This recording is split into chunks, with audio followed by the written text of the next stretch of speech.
Alors, nous sommes aujourd'hui dimanche, on est le 22 Tevet et nous sommes arrivés d'Af Kaf Aleph de Gittin. Kaf Aleph, première ligne, Ella Amarava. En fait, on avait posé une question, Rami Barhama a posé une question, hier on l'a vu, si quelqu'un, une femme, elle possédait, on va dire, une planche en bois. On savait que cette planche, elle appartenait à la femme. Après quelques temps, on voit que cette planche, elle sort de chez son mari, et dans cette planche, il est marqué le get, le texte du get. Alors la question est-ce que la femme a déjà donné cette planche en bois comme cadeau au mari, auquel cas le mari a écrit par la suite le get, et donc le divorce, il est valable?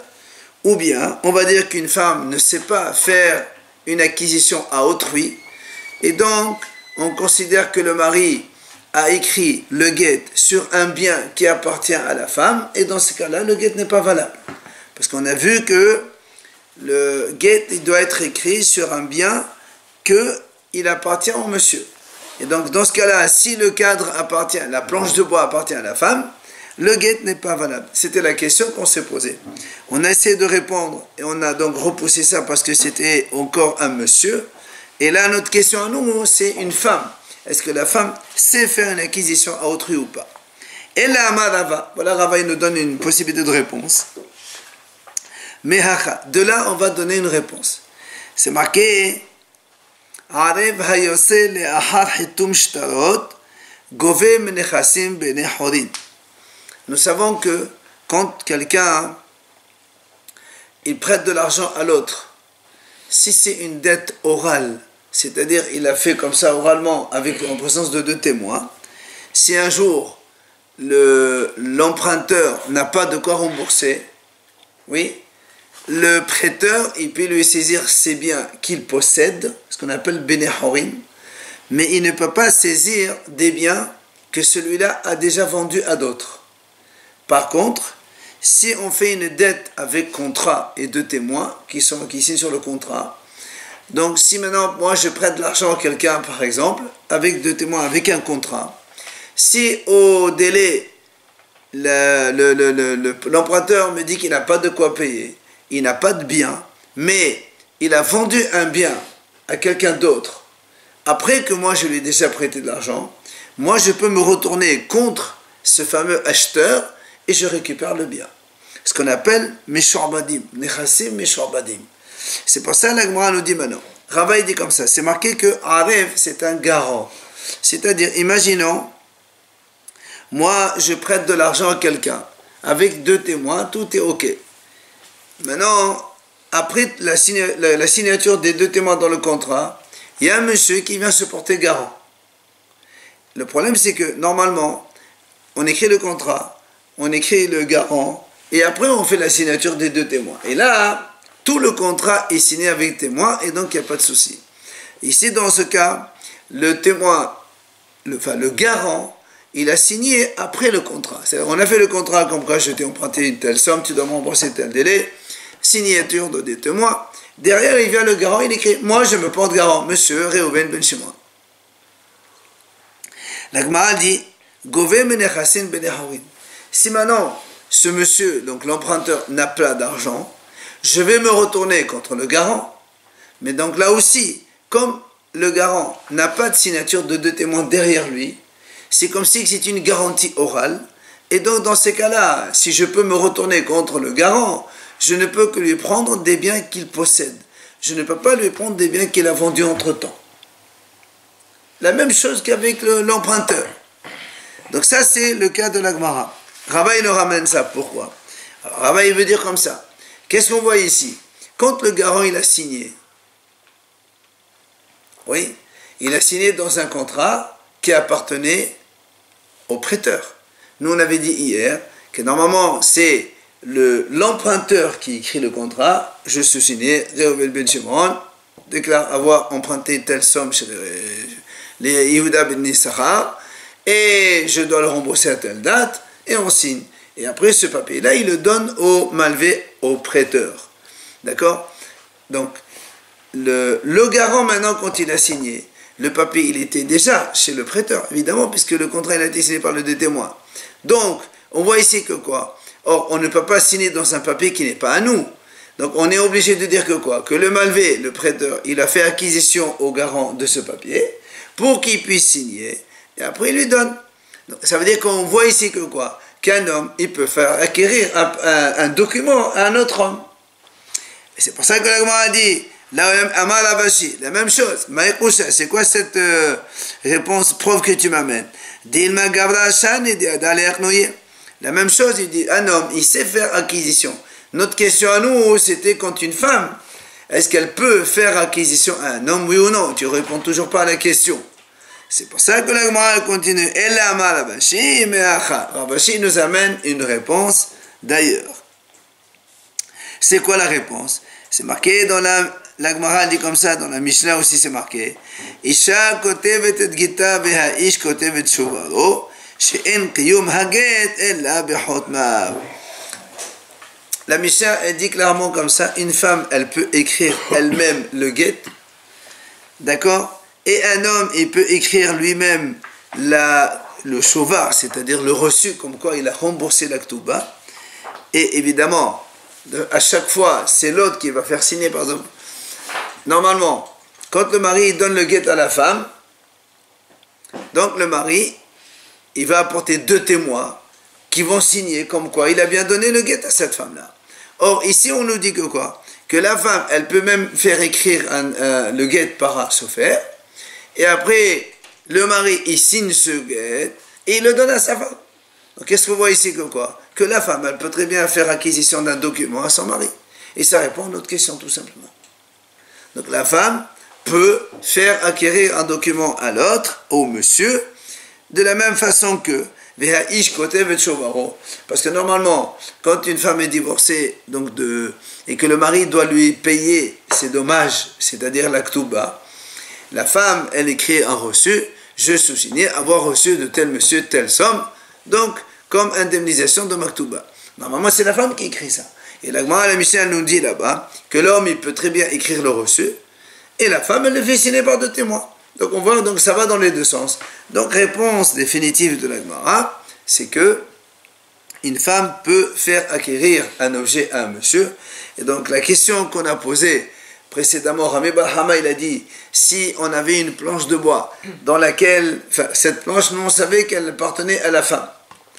Et puis donc un jour, cette planche, elle sort de chez le monsieur, donc le mari, et il y a marqué la baguette.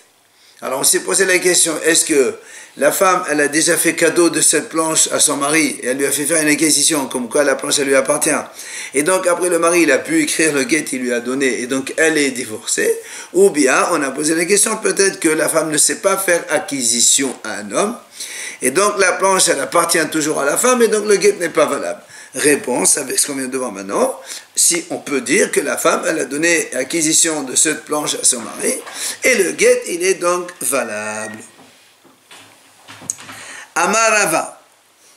On continue. La Gemara dit Katav la get untano biyad avdo vechatav la shtar matana alav kena'atu umitgareshet bo.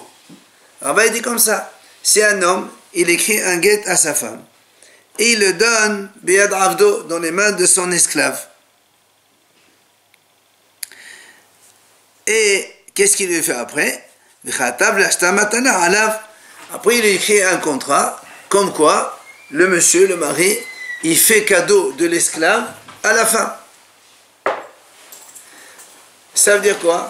Ça veut dire que le mari, il fait le cadeau de l'esclave à la femme, et dans les mains de l'esclave, il y a le guet. Alors, la Gemara dit, évidemment, l'acquisition, elle est valable, c'est-à-dire que la femme prend acquisition de cet esclave, et comme cet esclave, il a le guet, elle est divorcée. Alors, il faut savoir, on a vu déjà ce cas-là, l'homme, il peut donner le guet à sa femme, soit dans sa main, soit il peut lui poser, si elle a par exemple une pièce dans laquelle elle habite, une maison, il lui pose dans sa maison, c'est aussi valable, même si la femme ne le prend pas dans la main. D'accord? Et le rêve ici, il a statut comme Hatser, comme une maison, parce que il lui fait cadeau du Eved. Donc le Eved il lui appartient. Et donc c'est comme si que le Eved c'est un endroit donc, dans lequel se trouve le guet. Et donc la femme elle est divorcée. C'est ce que nous dit Rava. C'est moi là, elle pose une question. Pourquoi tu dis qu'elle est divorcée cette femme? Hassan mehalechet hi, Hassan mehalechet lo kana. La Gemara dit, c'est vrai, on sait que un homme, quand il donne un guet à sa femme, il le dépose dans sa maison. Le guet, il est effectif. Donc c'est la maison de la femme, Birshuta. Et nous, on sait que le Hatser, il acquiert pour la femme. Seulement ici, il lui dit, le Eved, même si tu considères ça comme un Hatser, comme une cour, le Eved, il marche. Or, ça s'appelle une maison qui marche. Et une maison qui marche, ça n'acquiert pas. Ce qu'on appelle Hassan Mehalechet, ça n'acquiert pas. Alors comment tu dis ici que la femme, elle a acquis le Eved et à travers cela, elle est divorcée? Normalement, le guet, il n'est pas bon. Parce que ça s'appelle Hassan Mehalechet. Le Eved, c'est comme une cour qui marche. Et une cour qui marche, ça n'acquiert pas. Donc là aussi, pourquoi tu dis qu'elle est divorcée? Il est chalia en même temps, non? Pardon? Il est chalia en même temps. Non, il n'est pas chalia. Un Eved Goy n'est pas chalia. C'est pas un chalia, c'est pas dans le sens chalia. Il lui a donné le guet, pas du tout. Le Eved, il est comme un morceau de terrain. Seulement, la Gemara lui a posé une question. Très bien, c'est un morceau de terrain, mais le terrain, il est mobile. Alors, c'est pas comme un terrain. Alors que nous, on a dit, quand est-ce que le guet, il est valable? Si on le dépose dans une maison, où la maison, le terrain, ça bouge pas. Or, ici, ça bouge. Alors, la Gemara lui dit,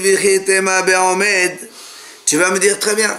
Peut-être que lorsqu'il lui a donné le guet, il s'est arrêté, il est resté debout, en stop. Et donc la femme, elle a pu prendre le guet, et donc elle est divorcée, puisque le Hasser, il est debout. Alors, la Gemara repousse, elle dit non. Ve'ha'amar Rava, kol she'elu mehalech lo kana, omed ve'yoshev lo kana. La Gemara repousse, elle dit non, parce que Rava lui-même a dit que tout celui qui marche, tout celui qui est mobile, même s'il s'arrête, il reste debout ou il s'assoit, il reste en stop, eh bien, il n'acquiert pas. Donc, de nouveau, question, comment ça se fait que cet esclave-là, qu'il lui a donné le mari en cadeau à la femme, il a mis le guet dans sa main, comment tu dis qu'elle est divorcée? Normalement, le divorce, il n'est pas bon. C'est pour ça que la Gemara conclut, en vérité, ici, il lui a donné le Eved comme quand il était attaché. Il bouge plus. Il était attaché. Alors là, c'est valable comme une hasser, et c'est pour ça que la femme, elle est divorcée. Donc le mari, il a donné l'esclave en cadeau à sa femme. Dans les mains de l'esclave ou dans sa poche, il y avait le guet. Et la femme, elle était au coin, elle a dit voilà ton guet. Et alors le guet, il est donc bon, il est valable, et elle est divorcée. Mais Amar Rava, la Gemara ramène Rava encore un autre enseignement qui ressemble à celui-là. Katav la guet, montano bahasero, vechatav la sa matana alav, kanaato umedgareshet bo. La Gemara dit Rava il nous enseigne. Si un homme, il écrit un guet à sa femme, il écrit un acte de divorce, et il le met par exemple dans sa maison à lui, il le dépose dans sa chambre par exemple. Après, le mari, il dit à la femme, je te fais cadeau de ma chambre. Et dans la chambre, il y avait le guet. Alors Rava il dit, évidemment, le shtar, il est valable puisqu'il lui a fait acquisition, et automatiquement, elle est divorcée. D'accord? C'est la même chose que le statut d'un esclave qui était donc attaché, qui ne bougeait plus. Il a dit je te fais cadeau de la chambre. Oui, la pièce, la maison. Il n'a pas parlé du guet, quoi. Non, il a dit voilà, je te fais cadeau. Et dans là-bas, elle a trouvé qu'il y a un guet là-bas. Ça marche. Ça y est. Alors là, m'a dit pourquoi Rava il a dû enseigner les deux cas, le cas de l'esclave attaché et le cas de cette cour-là. C'est la même chose. Alors la Gemara dit non, c'est pas la même chose. On a besoin des deux cas. Pourquoi? La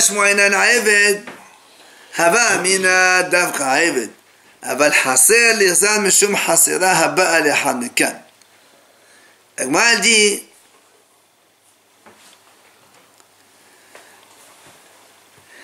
si on a enseigné que le cas de l'esclave seulement, on n'a pas enseigné le cas de la pièce, le deuxième cas, j'aurais dit, pour le Eved, ça marche. Effectivement, et donc il donne le guet dans les mains de l'esclave, et après il dit à la femme, voilà cet esclave qui est attaché, je te le fais cadeau, elle acquiert l'esclave et en même temps elle est divorcée, ça c'est bon. Mais dans la cour, j'aurais dit non. Pourquoi j'aurais dit non? C'est-à-dire, parce qu'on craint un autre cas qui peut porter à confusion, et dans ce cas-là, c'est pas valable. C'est pour ça que j'aurais pu penser que ça marche pas. C'est quoi ce deuxième cas? Imaginons qu'un homme, il met un guet, Réhouven, il est marié avec Léa. Qu'est-ce qu'il fait Réhouven? Il dépose un guet dans la maison de Shimon. Ok? Après, Shimon, il va vendre la maison ou il donne la maison en cadeau à Léa. D'accord? Donc, Réhouven, il a déjà déposé un guet dans la maison de Shimon. Le guet, il n'est pas valable puisqu'il a été déposé dans un terrain étranger. Mais après, Shimon, il va vendre ou il va donner en cadeau le terrain à Léa, la femme. Alors, nous, on aurait pu penser, ça marche. Alors, nous, on aurait pu penser que, là, dans ce cas-là, ça ne marche pas de toute façon. Parce que quand il a déposé, il n'a pas déposé dans sa maison. Ce qu'on appelle Hatsen Habba al-Ehad Mekan. C'est-à-dire que quand un homme il donne le divorce à sa femme, il doit lui donner soit en main propre, soit dans un domaine qui lui appartient maintenant, à l'instant. Mais s'il lui donne un objet qu'il dépose dans un domaine qui ne lui appartient pas, même si dans une minute il va lui appartenir, ça ne marche pas. Alors, comme ici ça ne marche pas, j'aurais pu penser aussi, quand l'homme, il dépose un guet dans sa maison à lui, et après il dit à la femme, voilà, je te fais cadeau de cette maison, et là-bas il y a le guet. Moi j'aurais pu penser que ça ne marche pas non plus, comme l'autre. Alors, vient la Gemara dit non, Rava il nous enseigne attention. Dans ce cas-là, ça marche. Parce que ça, c'est directement du mari à la femme. Et c'est pour ça qu'on a été obligé d'enseigner le deuxième cas. Mais non, pourquoi tu ne m'enseignes pas le deuxième et moi je déduis le premier? L'Agma répond, si on nous a appris le cas de la maison, donc de la maison dans laquelle le monsieur il dépose le guet, après il fait cadeau de ça, comme quoi le divorce il est bon, Hava Amina Davka Haser. On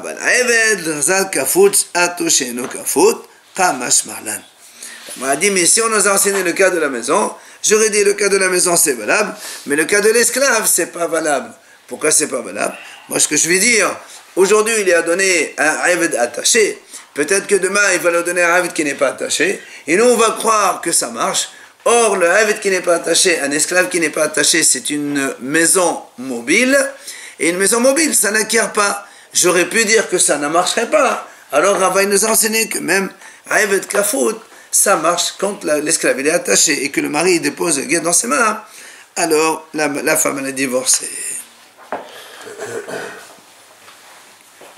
Amal Abaye, vient Abaye, il pose une question. Il dit Merde Hasen Mechat Rabbe, Miyada, Ma Yada de Eta Ben Medata Ben Be'al Korha. Elle dit, Abaye pose une question. Il dit, comment nous on sait que quand un mari il dépose un guet dans une maison, c'est-à-dire il ne donne pas le guet dans la main propre à la femme, il le dépose dans sa maison, d'où on sait que c'est valable. Dans la Torah c'est marqué, Vechatav la sevekeletut venatan biyada. Il écrit un livre donc de rupture et il les donne dans sa main. Alors comment on apprend que la cour ça marche aussi? Il dit Miyada, Chachamim ont fait justement. Pourquoi il dit Miyada? La Torah aurait pu dire ou bien pourquoi Miyada? Chachamim ont dit Miyada, c'est-à-dire tout ce qui est sous son autorité, sous son domaine. Donc même une maison qui est lui à elle, donc ça marche aussi. Or, il dit à Abaye, Ma yada de eta ben medata ben be'al korha. Afhasela de eta ben medata ben be'al korha. Or, quand nous on sait déjà qu'un homme, il peut très bien donner un guet à sa femme, bon gré, mal gré. Qu'elle veuille ou qu'elle ne veuille pas, c'est le mari qui peut prendre la décision. C'est vrai qu'aujourd'hui on dit il ne faut pas donner un truc par force. Bon, laissons de côté la halakha. Mais l'Agma a dit de toute façon, nous on sait qu'un mari il peut donner le guet à sa femme, puisque la Torah dit biyada dans sa main, qu'elle veuille ou qu'elle veuille. Pas tu le mets dans sa main, ça marche. Donc la maison aussi c'est pareil. Alors l'Agma a dit veha matana medata ita be'al halita. Abaye dit comment tu dis que ce fameux guet, quand le monsieur il l'a mis dans sa maison, et après il lui a fait cadeau de la maison. Oui. Après on a dit, la femme elle est divorcée. Elle a dit comment? Un cadeau ça ne se donne pas par force. Alors comment tu peux me dire que le guet il est valable? Alors que nous on sait qu'un guet il doit être donné de telle façon que ce soit avec l'autorisation ou sans l'autorisation de la femme, il doit être bon. Or ici la femme elle peut très bien lui dire monsieur je ne veux pas de ton cadeau de la maison. Et donc, dans ce cas-là, ça ne marche plus. Alors, la question qu'il pose à Abaye, c'est ça.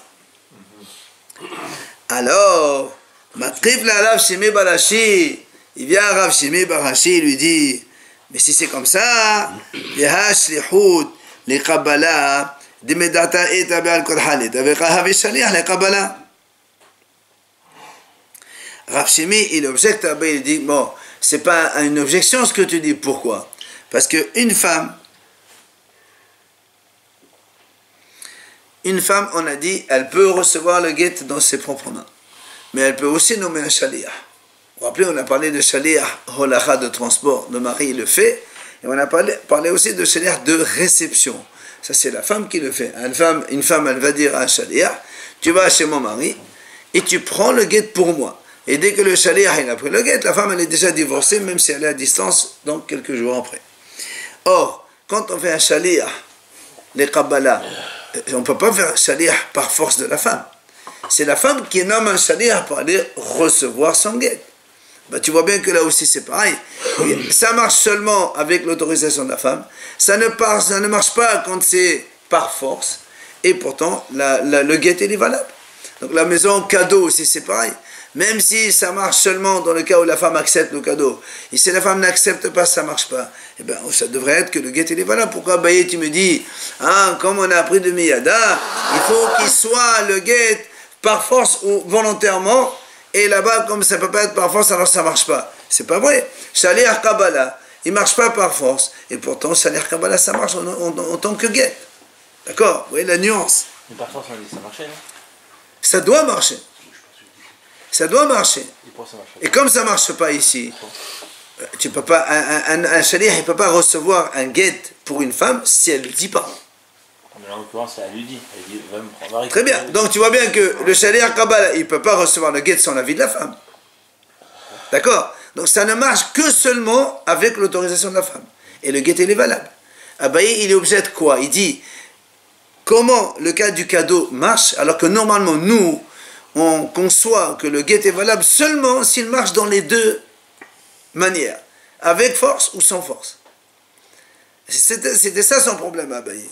Dans le cadeau aussi, ça peut être avec force ou sans force. Dans le cas du cadeau de la maison. Mais tu ne peux pas donner un cadeau par force à quelqu'un. Tu me donnes un cadeau, si je ne veux pas l'accepter, je te laisse, ça va, je ne le prends pas. C'était ça sa question. Nous, on sait que le guet ne peut être valable que si il peut être donné volontairement ou par force. Or, un cadeau, ça ne se donne pas par force. Donc, le moment, le guet, il n'est pas bon. Alors, Rava, il a dit que le guet, il est bon. C'était ça l'objection. Viens Rav Shimi. Il lui dit, qu'est-ce que tu racontes? Voilà le shaliach de réception. Ça ne peut pas être par force. Et pourtant, il est valable. Donc, la maison aussi. Alors, la Gemara dit, viens Abaye. Alors, comment il répond à Abaye à cela? Alors, il te dit, Ato, shlichut miyadat Rabbi. Mais Abaye te dit, monsieur, toi tu es en train de me dire que le shaliach, c'est comme la maison. Il dit pas du tout. Parce que nous on a dit tout à l'heure que la maison, comment on sait que la maison d'une femme, si le mari il donne le guet à la femme, pas dans sa main, mais dans la maison, il le dépose dans sa maison, c'est valable. On a pris ça de miyada, d'accord, dans la main. Comme dans la main, le mari peut le donner par force ou volontairement, alors la maison aussi. Alors Abaye lui dit, mais ça c'est d'accord, mais le shaliach, on n'a pas pris ça de miyada. Comme quoi la femme elle peut faire un shaliach, on n'a pas pris de miyada, on a pris ça de vishillah. Vishillah, c'est marqué dans la Torah, vishillah mebeto, et donc la femme elle peut faire shaliach. Donc il n'y a pas marqué que le shaliach doit être fait par force ou volontairement. Donc tu ne peux pas comparer les deux sujets, c'est deux choses On différentes. a vu qu'on peut le piéger aussi, la femme. On Ça, peut lui donner, lui dire, pas lui dire ce que Ça c'est autre chose. pareil, non? Ça, c'est autre chose. Mais non, là on parle de la maison. Non, On n'a pas de la maison shaliach, du shaliach. shaliach. Le shaliach. Shaliach, c'est quand le mari, il envoie le shaliach. Mais là, c'est la femme elle-même qui se fait son shaliach pour aller recevoir son guet. Ah. Alors, on ne peut pas. Les shaliach. Quand Elle envoie un shaliach. Elle dit, va prendre le guet. C'est elle le shaliach. Elle envoie le shaliach. Elle dit, va prendre mon guet chez mon mari. Mais le guet est dans la maison. D'accord. Il lui fait cadeau la maison, mais elle ne met pas les pieds dans la maison. Donc elle n'a pas connaissance du guet. Non, non, non. Quand il lui fait cadeau, elle accepte le cadeau. Il lui donne... Elle refuse le cadeau. Non, si elle refuse le cadeau, c'est sûr que ça ne marche pas. Et elle n'a pas mis les pieds dans la Non, maison. non, non. Si elle refuse les cadeaux, ça ne marche pas. Là, on parle, il lui a fait un star. Voilà le cadeau de la maison. Elle a dit, ok, pas de problème, je prends le star. Je prends le star. Et maintenant, il y a le cadeau dedans. Ça y est. On va donner une deuxième réponse. שליחות לקבלה נמש כחן בעל כורחה, שכן אף מקבל גט לבתוך תנא בעל כורחה. La Gemara a dit, ou bien je peux te donner une autre réponse, que même dans le shaliach, il y a aussi le cas par force. C'est quel cas? Nous on a dit une femme ne peut pas faire un shaliach par force. Si le shaliach il veut, et si la femme elle veut, le shaliach il y va, si la femme ne veut pas, ça ne marche pas. La Gemara a dit non, il y a un cas où ça marche par force. C'est dans quel cas? C'est quand un père il marie sa fille petite, avant l'âge de 12 ans, à 11 ans, 11 ans et demi. Et il m'a dit non, 3 mois plus tard, le mari veut divorcer. La fille, elle veut pas. On s'en fout. Le mari prend le guet. Le père, pardon. Le père prend le guet pour sa fille. C'est parce que la petite, elle n'a pas pouvoir de prendre. Et donc, tu vois bien que ça existe aussi. Et donc, l'objection contre B, elle reste. Le mariage aussi un peu de force aussi. Hein? Le mariage aussi, il a été un peu entre guillemets. En général, on dit que le mariage, on ne marie pas une fille sans son gré. Elle peut après même annuler ce mariage. Ah Il non, compte pas, il compte pas ah ce non, mariage. non, mais non, ça c'est quand la mère et les frères font le mariage.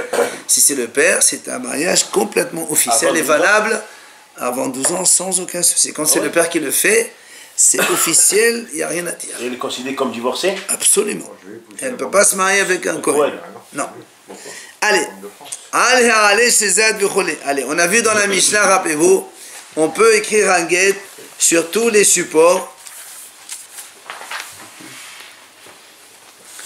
Sur tous les supports, rappelez-vous.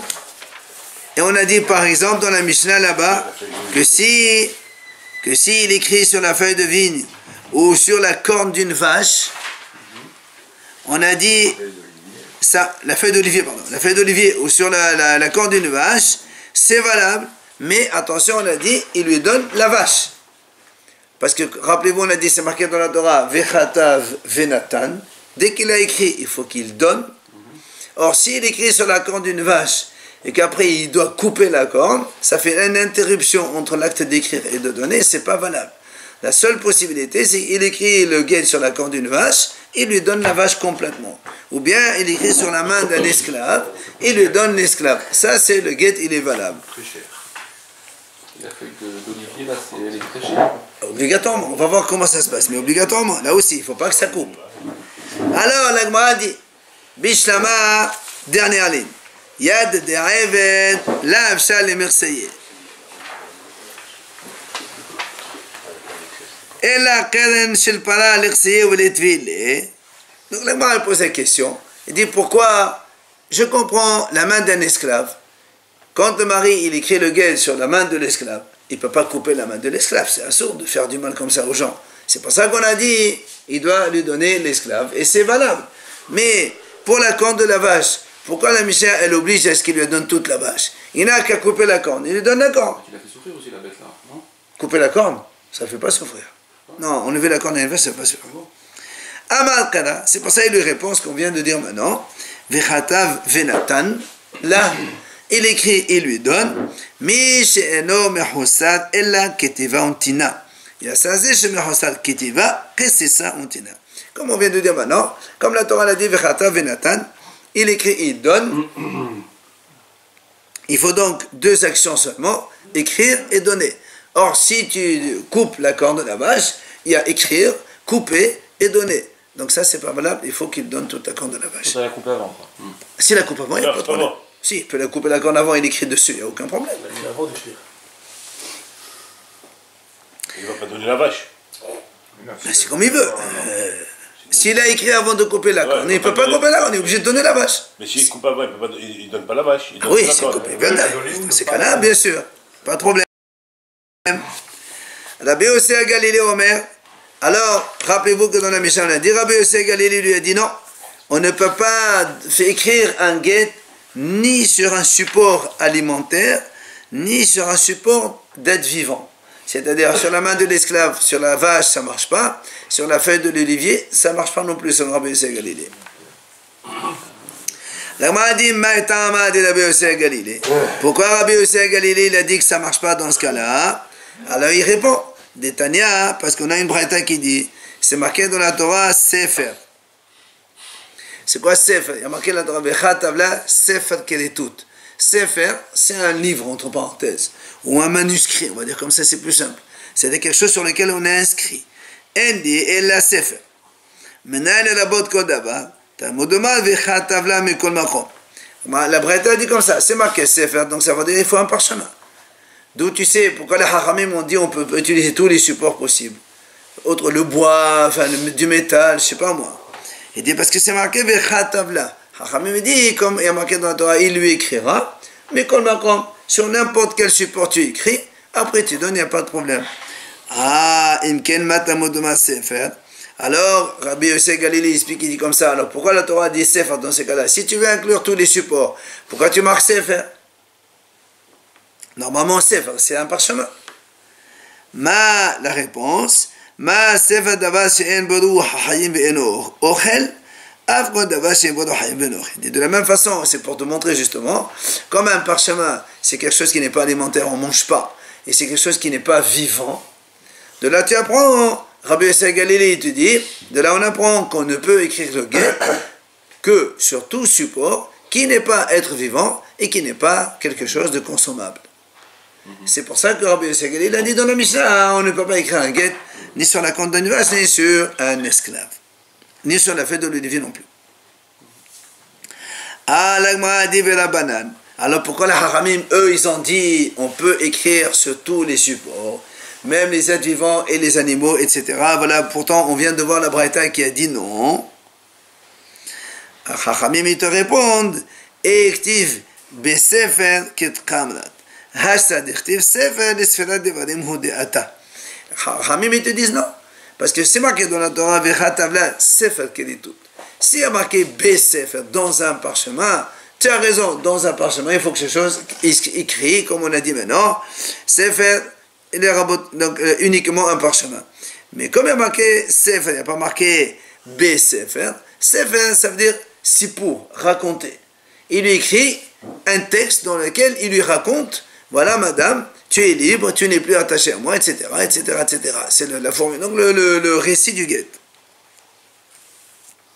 C'est un texte particulier, le guet? Ah, bien sûr. Comme le ketouba? Ah, bien sûr, il y a un texte particulier. Ah, il ne peut pas marquer n'importe quoi. Ah non, non, non, il y a des mots indispensables. On les verra dans la Gemara plus loin.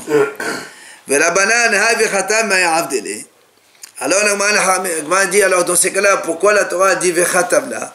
Si les Hachamim ils disent que, parce que nous, on a, selon Rabbi Yossé Galilée, Vechatav, on a inclus tous les autres supports. Hachamim ils ont dit non. Comme il y a marqué Sefer, au lieu de Besefer, ça inclut tous les supports. Alors qu'est-ce qu'il fait avec Vechatav?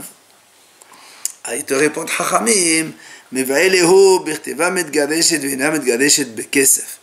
Il dit que Hachamim ils te disent parce que la Torah elle voulait dire qu'une femme on ne peut la divorcer qu'avec une écriture. Tu ne peux pas la divorcer avec de l'argent. Pourquoi? Parce qu'on aurait pu penser comment on acquiert une femme, comment on fait Mekadesh, on lui donne de l'argent, aujourd'hui c'est la bague, mais à l'époque c'était de l'argent, n'importe quelle somme, enfin il y a un minimum.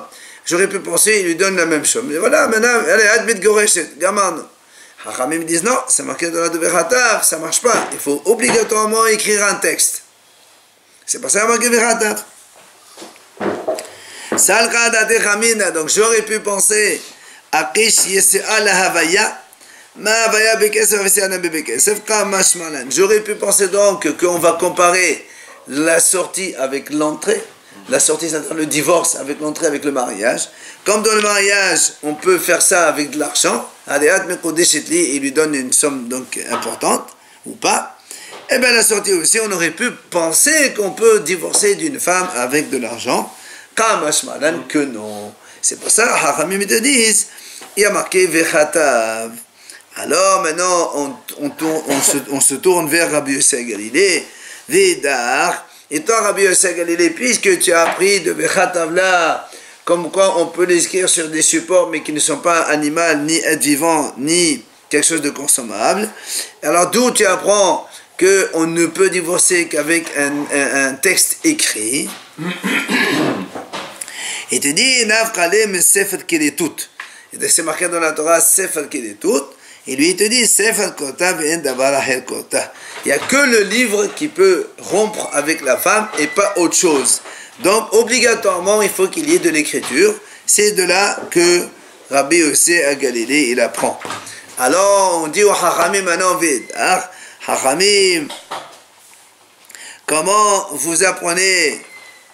Qu'est-ce que vous apprenez de Sefer Keletut? Pourquoi la Torah l'a marqué Sefer Keletut? Mais elle davar hakoret beno levena. Hachamim te disent, de ça on apprend que quand un homme il divorce, il faut qu'il y ait rupture totale. Ça veut dire quoi? Kedetania, comme la Braïta dit ici, si un homme il dit à une femme, si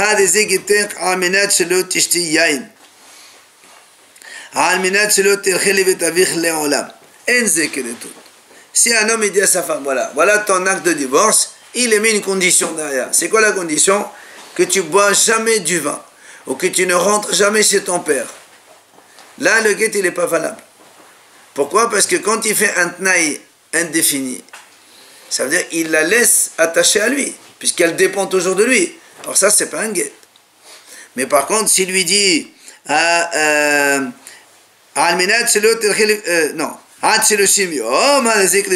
mais s'il lui dit, voilà, je te donne un guet à condition que dans un mois, dans 30 jours, tu ne bois pas du vin, tu ne vas pas chez ton père.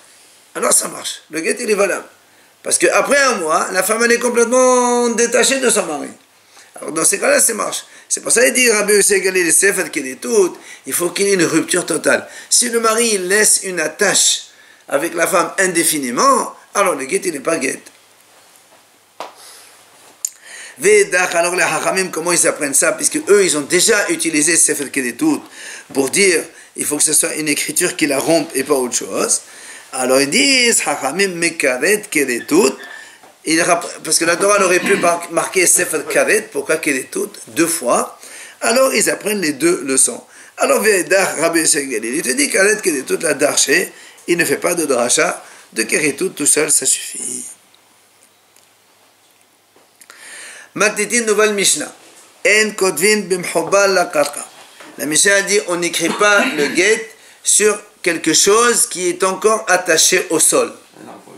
Un arbre, des feuilles d'olivier ou des feuilles de vigne qui sont encore attachées à l'arbre, on n'écrit pas un guet, c'est pas valable comme ça. Là aussi, pour la même raison qu'on a dit tout à l'heure, la Torah dit vechatav venatan la, tu écris, tu donnes. Or, si tu écris sur un arbre, sur une feuille, tu es obligé après de la couper. Alors ça, c'est une action intermédiaire qui interrompt le cycle de la Torah. Il y a le champ qui est Oui. Pourquoi pas? Bah ouais. Elle a une plante à elle qui est plantée. Et lui, il écrit sur la plante. C'est à elle, par exemple, c'est à elle. Si la plante elle est à elle et qu'il lui permet d'écrire dessus, pourquoi pas? Non, voilà, mais pourtant c'est une proverbe de Kafka. Ah oui, mais c'est à elle. Voilà, c'est pour ça que je dis. Parce qu'il manque pas que c'est ça. Remarque peut-être que là... Peut-être, non, on peut dire que puisque c'est dans sa maison, la maison elle acquiert tout ce qu'il y a dedans, donc ça pose pas de problème. On verra dans la Gemara si on en parle de ça. Maintenant, la Mishnah dit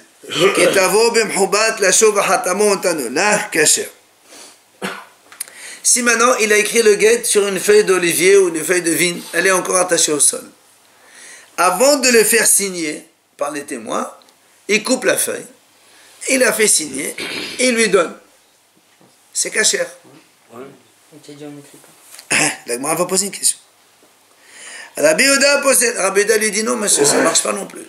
Rabbi Yehuda dit c'était ketivato vahatemato betalouche. Rabbi Yehuda dit non, même l'écriture doit être quand c'est déjà détaché du sol, pas que la signature.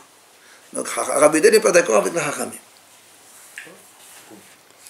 Rabbi Yehuda ben Betela omer en kotvin lo ala niyara mahok ולא על הדיפטרה, מפני שהוא יכול להזדייף החכמים אחרים.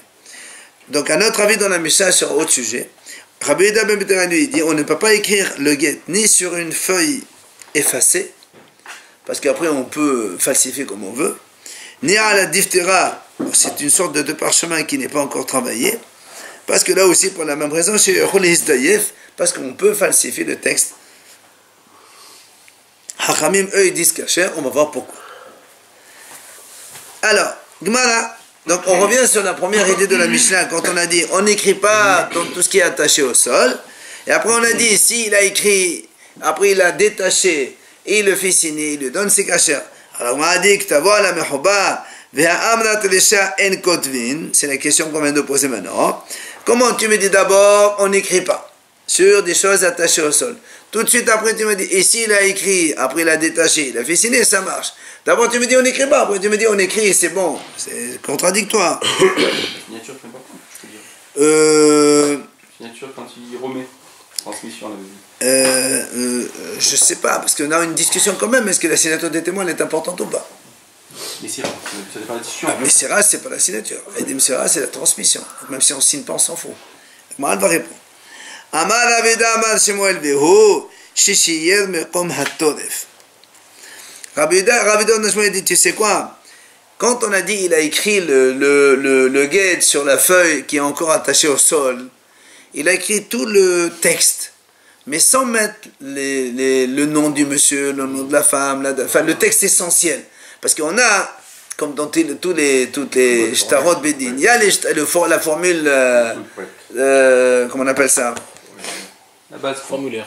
Voilà, le formulaire habituel, l'imprimé, voilà, il y a un imprimé, après tu remplis. Sauf que dans le get, ça ne marche pas, parce qu'il faut l'écrire. D'accord, au nom de la femme. Là aussi, c'est vrai. Il a écrit sur la feuille de vie. Mais il n'a pas écrit son nom, le nom de la femme, la date, etc. C'est pour ça que ça marche. Mais ça rentre sur une feuille d'olivier, c'est petit une feuille d'olivier. Je sais pas, moi, avant, ils devaient avoir des grosses feuilles. De toute façon, le texte, il y a 12 lignes, c'est pas énorme. Hein. Le texte du get, c'est pas comme Iktuba, où c'est. Mechen Amar Rabbi Elazar. On a dit la même chose. Rabbi Elazar, il a dit au nom de Rabbi Oshaya, Veho, Shishiyed, Mekom HaToref. Là aussi, donc il a laissé le Mekom HaToref. Donc comme on a dit, le Mekom HaToref, c'est les éléments essentiels, l'identité du monsieur, de madame, la date, tout ce qui est important. Le reste, il s'appelle Tofes. D'ailleurs, en hébreu, aujourd'hui, quand on va en Israël, par exemple, tu dis, donne-moi un Tofes, donne-moi un imprimé à remplir. Ça s'appelle Tofes. Tofes, c'est ce qui est imprimé général pour tout le monde. D'accord?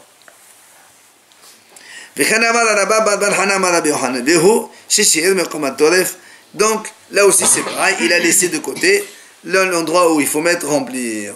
Et l'Agma dit,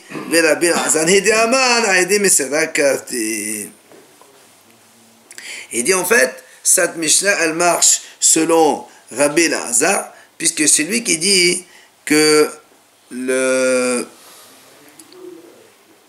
celui qui dit Aïdem Sira Karté, c'est les témoins de la transmission qui font le guet. Donc c'est pour ça que Rabbi Elazar,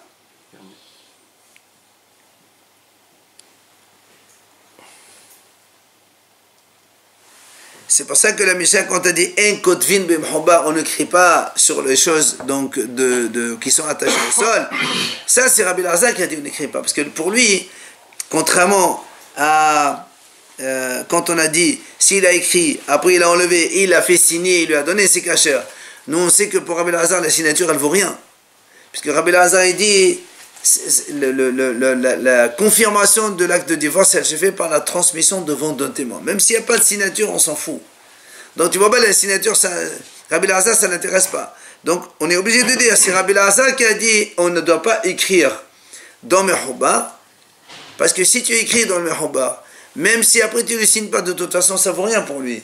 Donc ça ne peut pas dire, comme il a dit l'autre, dans la Sefa, il a écrit, après il a arraché, après il a fait signer ses cachers. Ça ne peut pas être Rabbi Elazar. Donc Tanakama, c'est Rabbi Elazar qui a dit Aïdem Sera Karté. Voilà comment il dit. En Kotvin Tofes. Voilà ce que la Mishnah, comment il faut la lire. On n'a pas le droit d'écrire l'imprimé du guet, donc la formule générale du guet, sur quelque chose qui est attaché au sol. Pourquoi? Parce que Shemir Tov Toref, de peur qu'il écrive aussi son nom et le nom de la femme. Et dans ce cas-là, s'il a écrit dans Mechoba, c'est jamais valable, le guet, il faut l'enlever.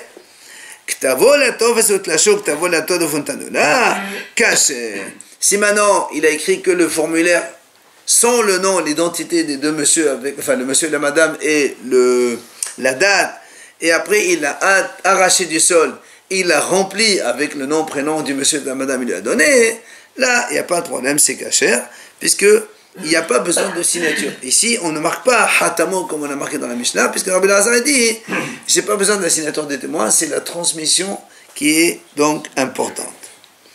Resh Lakish amar, hatamo shaninu ve'Rabbi Meir. Resh Lakish lui dit non, il faut laisser le mot hatamo dans la Mishnah qu'il a fait signer, parce que la Mishnah, l'auteur, c'est Rabbi Meir qui dit qu'il a adé hatema karté, ce sont les témoins qui signent le guet, qui font la confirmation de guet, et pas comme il a dit Rabbi Elazar et Demsira. Maintenant, comment il faut lire la Mishnah? La même chose. Rabbi Meir dit comme ça. Dans la Mishnah, il faut lire comme ça. On n'écrit pas le nom et l'identité de la femme et du monsieur avec la date quand c'est encore attaché au sol. Pourquoi? Parce que si tu permets d'écrire ça, tu risques de faire signer les témoins alors que c'est encore attaché au sol, et là, le guet, il est plus valable. C'est pour ça qu'il dit de peur qu'il le fasse signer. Maintenant, si maintenant il a écrit quand même, il a écrit le nom, le truc, tant que c'est encore attaché au sol, mais il n'a pas signé, il a enlevé du sol, il a détaché, il a coupé la feuille, après il a pris les deux témoins, il les a fait signer, il lui donne à la femme. Dans ces cas-là, a posteriori, selon Rabbi Meir, c'est kasher. Donc la Mishnah, elle peut être donc ou Rabbi Elazar ou Rabbi Meir, selon ce qu'on veut enseigner. On finit. Ktavo al heres shel asis naqouv. Si un homme, il écrit un guet sur un pot de plante, il y a un pot en argile, d'accord? Le pot en argile, naqouv, il y a un trou. C'est-à-dire le pot il est posé sur de la terre, mais il est naqouv. Nous on sait que dans ce cas-là, c'est comme si qu'il est attaché au sol. Parce qu'il y a un contact avec le sol. Alors lui, il a écrit donc sur ça, kasher. La Gemara dit kasher. Pourquoi? Parce que il peut prendre directement le pot et lui donne. C'est pas comme une feuille, elle est attachée au sol, il faut la couper.